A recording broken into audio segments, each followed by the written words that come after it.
it's gonna. I only got one, but I don't know if that's gonna be the same or not.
No, plus that.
All right, as we wait for Xavier to get settled, just a quick reminder on cell phones, if you could turn those off for the vibrate position, and another reminder, no videotaping in here.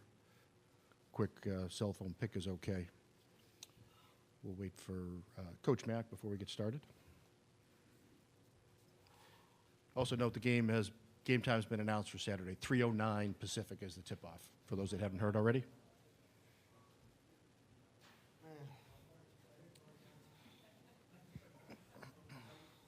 You tired too? Yeah.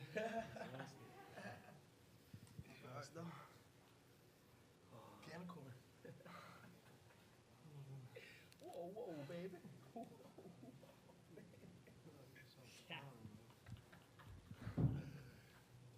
man. You know what? I'll raise on me. Raise on me. That's you? Let me get that. Accept that one. Let me get that. No, no, oh, no, no. Let me get sip. Let me get sip first. Susan. 2 cups, please.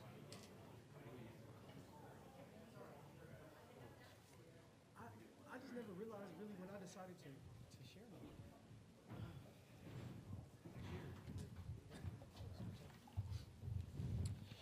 Okay, we're ready to get started with Xavier.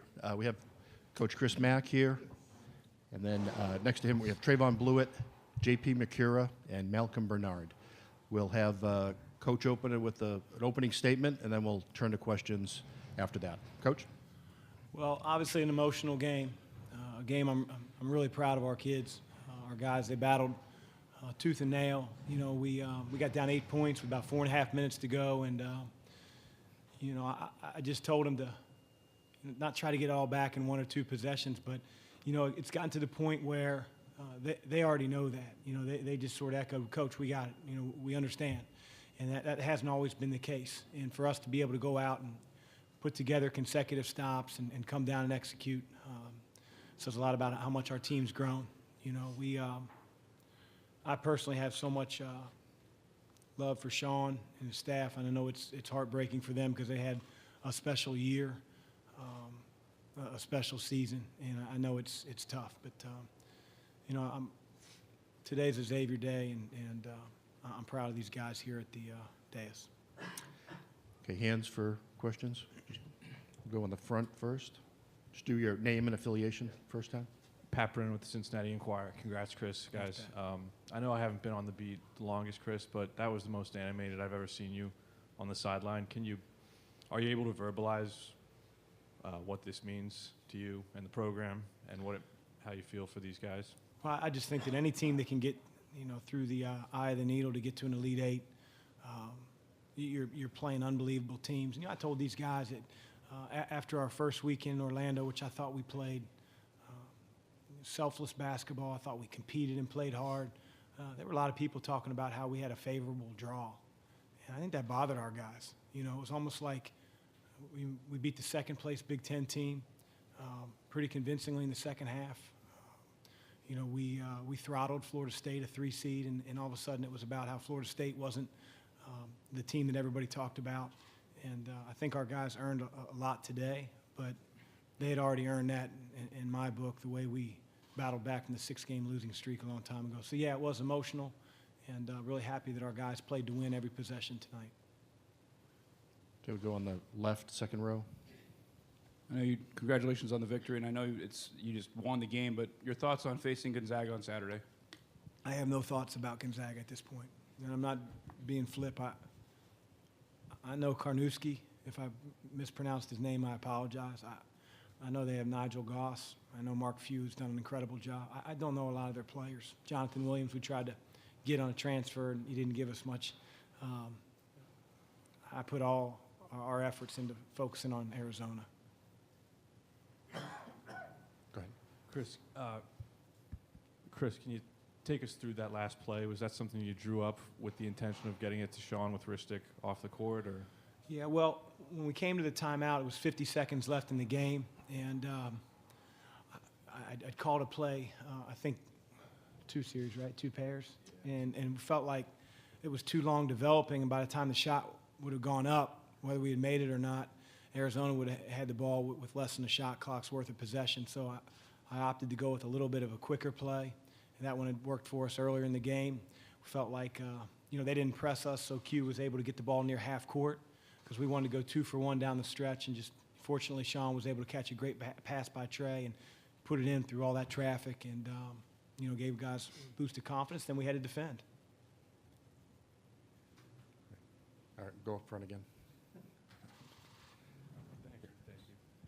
Can you talk about solving Ristic and marketing? Because it seemed they gave you guys fits early on there. How tough was that, and how big was Sean and Rashid? Yeah, it's just a challenge when, we wanted to keep the ball in front of us. They have elite athleticism, an ability to get to the rim, whether we play man or zone.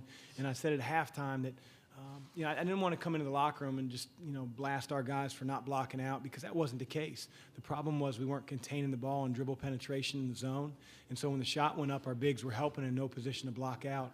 And I said, if we can figure out a way, whether we're man or zone, to keep the ball in front of us, at least it'll give us an opportunity to rebound the ball. And we weren't perfect in the second half, but we were in the last 3-4 minutes of the game, and that's the reason that we were able to win. I told them first shots won't beat us, second shots will, and we didn't give up any second shots down the stretch. We'll go over on the left. Jay Alter with the Big East Digital Network. Trayvon, JP, you lost to this Arizona team in the same spot when you were a freshman. What does it mean to you to come back in your junior year and advance to the Elite Eight? It feels good, just for one, just to be able to, kind of get that, revenge that we've been looking for, and two, just to make it to Elite Eight. I mean, it's been a while since, the program has done it, and just to get back there is just a surreal feeling. I would say I'm extremely happy on how we played together today, and I'm very proud of everyone on our team. We got a lot of tough guys, and we played together, and I'm happy that we're advancing. Stay on the left. Sandeep Chandok with the Spartan Daily. Question for JP. JP, you played a great game. You kept your composure. How are you able to do that, especially when you guys get down? And then how do you keep your composure to bring this team back in it? Just staying level-headed. My teammates have extreme confidence in me. I get riled up a little bit. I get a little bit into the game a little bit. Yeah, a little bit. And I just got to stay poised and just know that my teammates have my back at all times. Back in the front. Malcolm, you shot very efficiently tonight. How much was the idea of this run ending going through your mind throughout the game, and how do you feel right now? I feel incredible, happy, very excited, and I just really didn't want our season to end. We worked so hard, not only in the off season but throughout the year, battling adversity, and I just didn't think it was time for our season to end. Go on the fourth row down. Thank you. For the three of you, I'm Sarah Cazell with the W.TV. I know Coach said he's got no thoughts on Gonzaga, but I'm wondering if any of the three of you saw them at any point during the regular season and what you think about them. No, I didn't get to catch them during the regular season, so, my answer is same as Coach's. Really no thoughts. We were just preparing for the next team, and that was Arizona. I don't know much about them. I just know they got a big guy. That's about it. That's all I really know. Same here. Yeah, I don't know much about them except Nigel Goss. And I know about Nigel. that's not disrespectful. I mean, they play their games. It's, our guys are tucked in bed and, by 10:30, 11 o'clock. And so they don't necessarily watch, the West Coast. And I'm sure Gonzaga hasn't seen Xavier play much either. So the coaching staffs are very well prepared, I'm sure, for both programs. We've done advanced scouting with a couple assistants. So those guys will tutor our team and myself here over the next 24 hours. On the left there against the curtain. And Ryan Leong with the Associated Press Radio Network. And you kind of mentioned this already, but when you look at the kind of matchup where you don't see very often between your team and Gonzaga, is that kind of what makes March Madness special? It makes it special for me. I'm sure, fans are going to choose their favorite teams, but I don't know what you're insinuating, because we're small Jesuit schools or anything like that. But we're about good basketball, and we got competitive guys. Both programs have a storied tradition, and started well before me, and started before Coach Few with Coach Monson, and so it's going to be a great game, and we look forward to playing it. Gonzaga's had our number the couple times we've played them, so we've got to figure out a way to do better. Well, now back by the speaker on the left. Coach and fellas, can you guys talk about regrouping after the loss of Sumner and how long it took you to do that, and what have you been able to, how did you overcome that? Go ahead, fellas. Well, I mean, losing Ed was tough just because he was a key part to our team. And just whenever you have a guy that's playing, majority minutes at the point guard position, it's going to be tough to kind of, really get back in the rhythm. But I think Ed going down, I think Quentin stepped up, pretty big for being a freshman. It just, I feel like the click was always there. We just had to learn how to play for a full 40 minutes. So I would say that's really all it was. Obviously, Ed went down, and then Trey had an ankle injury shortly after that. And honestly, the main thing is we stuck together. We're all tough guys. We stuck together, and we've been playing tough together. And we're not really backing down from anybody. And if you have that mentality, you can beat a lot of teams. I feel the same way as these guys, so they said all the words. Can do a couple quick ones. Anybody left? Okay, right there on the left. Ben Schneider with NBC News Radio. Coach or Malcolm, or you guys want to touch on? I saw David West in the crowd. I know he's very proud to be an alumni. He's had a great career. Just talk about kind of if he talked to you guys, if he gave you a message, and kind of what leadership he can give you guys. Dave's as big of a Xavier fan as our program has. He's arguably the greatest player that's ever wore a Xavier uniform. He's had a special career in the NBA. Equally as important, Dave's an awesome person. He's a great man, and like I said before, he loves Xavier. So when he found out that we were going to be out here and it was an off day, he's got shoot around tomorrow morning at 8:30. But he's planning on coming back on Saturday, and so it just says a lot about not only Dave, but we have a lot of former players that support our program immensely. Guys come back in the summer, play with these guys, work out with them, talk to them, tell them about their experience. And Dave's no different. I think he went around the locker room for a few minutes here after our game tonight, just being a proud alum. If that's it, I think we'll call it here. Thanks. Thanks, guys.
Right, we'll now continue with Arizona. We have Coach Sean Miller with Kadeem Allen and Parker Jackson Cartwright.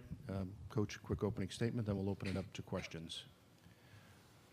Well, it's never easy when it ends, especially if you have a great team or if you had a great season. And I think it's always important, especially as the leader of our team and program, that we define our own success. And I think if you're a team that is 32-5, you win both the Pac-12 regular season and also the Pac-12 tournament.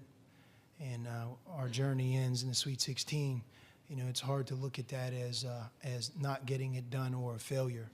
But our goal and aspiration is always to challenge for a Final Four and get there, and we pulled up short. I cannot say enough good things about Xavier. It's not because I used to be there. I think their coach is awesome. He had his way with us tonight. He called plays after timeouts, underneath out of bounds.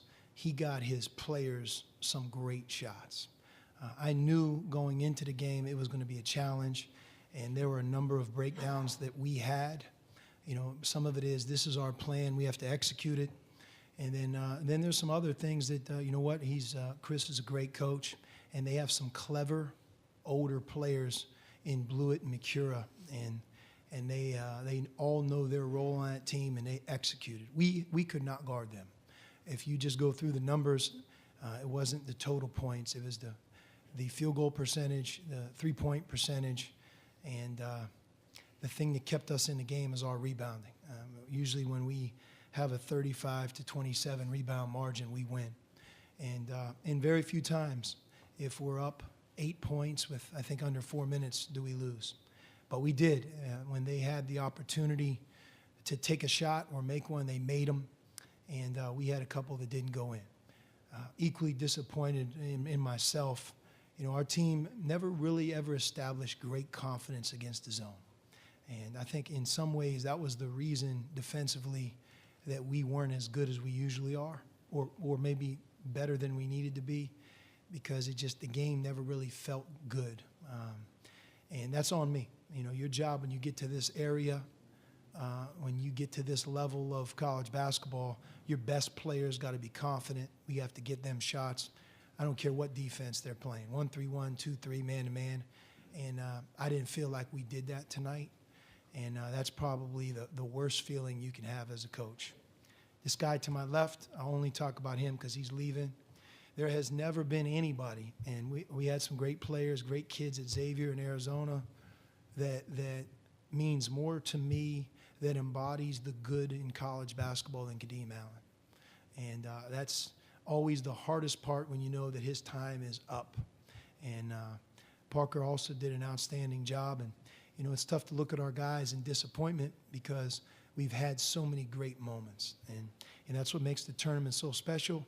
And that's also what's the hardest part about dealing with it, unless you get all the way to the promised land. And in my mind, it's going to be a great game between Gonzaga and Xavier. And I wish Xavier nothing but a great journey. I hope they go all the way. Right, hands for questions? On the back left by the speaker. Just wonder, Sean, the last 3.5 minutes of your offense, what did you see there? Well, first of all, you got to remember our defense. We had an 8-point lead under the 4-minute mark. They needed to make shots, and I thought that they hit 2 threes in a row, and you have to make the shot you take. That really were barely challenged. When you're under the 4-minute mark and you have teams fighting to stay alive, you have to jump, you have to run at them, you have to close out with great effort. You have to make them miss. You have to understand that even a 2 is better than a 3. And we didn't do that, and they made the shots. And then, when you foul on an offensive rebound really late in the game at 15 feet, we gave them 2 more points that they didn't even have to work for. But from an offensive perspective, we had both going the wrong way. And, did we get great shots? We have a couple we could have made. Maybe we could have made a couple, but it's to my point. We weren't able to get great looks down the stretch or a wide open one. And that's not these guys. That's on me. We have to be more comfortable this late in the season against that type of defense. And we really just never quite established a rhythm that I think we needed to continue to play. We'll go in the middle, 5th row back. Sandeep Chandok with the Spartan Daily. Question for Coach. There was a couple moments in the game where a media timeout was approaching and you used a team timeout. Was that something that just didn't cross your mind, or you just wanted to get stop the runs? We were struggling. We didn't have a lot of confidence. We moved our lineup. We went small, and we had a burst where it looked pretty good, and then all of a sudden they would change defenses, and we didn't have the right group in. So then we would put the right group in, and then we would establish a couple good things. But when you're a coach, you can tell when your team's not confident. You could tell when your team needs some direction and help. And I called those timeouts because of that. Everybody focuses at the very, very end, but there were times when those timeouts really helped us. And again, sometimes on those timeouts, we needed to reorganize our defense.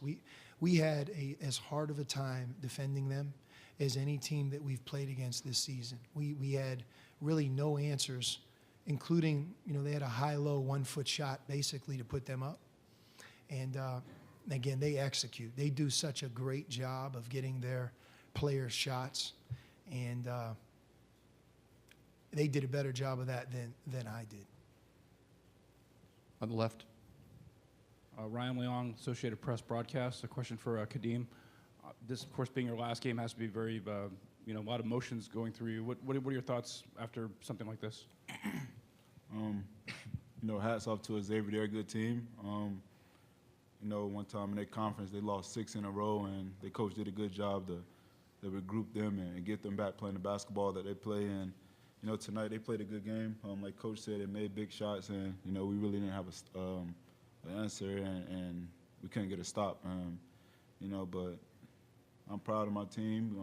When you win 32 games and only 5 losses, it says a lot about the program and the coaching staff, and I'm just proud of these guys. We'll go in the front, second row. Mark. Mark Purdy, San Jose Mercury News. Sean, I know you've been thinking about this game, but looking ahead to Saturday, what do you think will be the key points of that game in terms of what decides it with those two teams? I think Karnowski is just an incredible player. He's such a great passer that it's difficult to double him, and it's difficult to crowd him because he has the ability to both score but also move the ball and get his teammates shots. Gonzaga's an excellent three-point shooting team as well, and to me, they're good against zone man.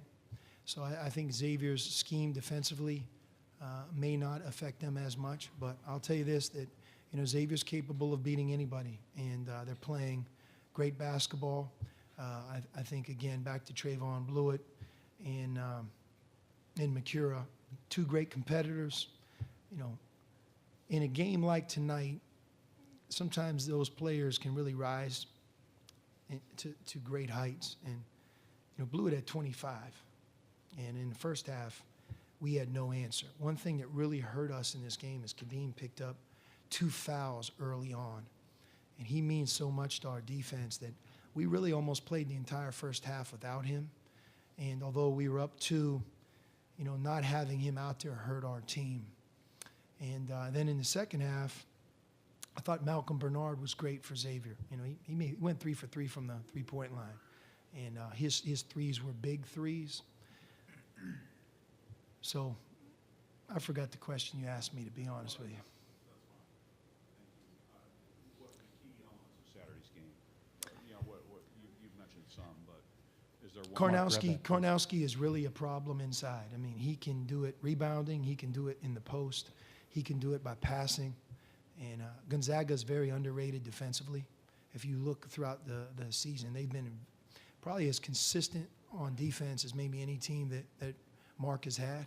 They're good on both offense and defense. And I mean, look, what are they, 35-1? They're a good team, but they're playing a very, very good team as well in Xavier, and I think it's going to be a really good game. We do 1 or 2 quick ones. We'll go in the middle. Question for Kadeem. Just can you give us your thoughts on the comments your coach made about you as a player about 5 minutes ago?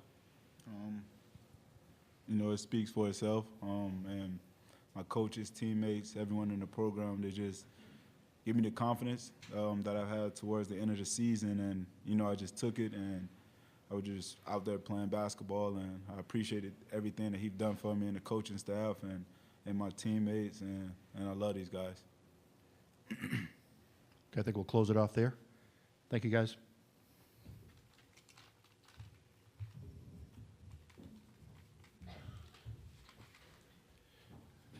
Just a reminder, 3:09 on the tip on Saturday. And we'll get started at 2:50 with Xavier, and then at 3:40 with Gonzaga.